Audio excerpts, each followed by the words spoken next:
শীত তো চলেই গেল, এবার কিন্তু শীতের সমস্ত গাছগুলো সংরক্ষণ করে রাখার পালা।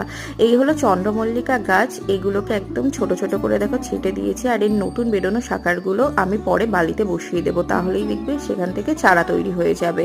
আর এদিকে রয়েছে দেখো ক্যালেন্ডুলা গাছ, এই ক্যালেন্ডুলা গাছের বীজ সংরক্ষণ করে রাখছি আমি, যাতে পরের বছর এই বীজ মাটিতে ছড়ালে অনেক ছোট ছোট চারা পাই। ক্যালেন্ডুলা গাছের যে ফুল হয় সেই ফুলগুলো ঝরে যাওয়ার পরে কিন্তু এরকম বীজ তোমরাও পেয়ে যেতে পারো। এরপর আজকে যে গাছটা নিয়ে কথা বলবো সেটা হচ্ছে গোলাপ গাছ, বিশেষ করে গোলাপ গাছের এলা ডাল নিয়ে তোমাদের সাথে কিছু আলোচনা করব।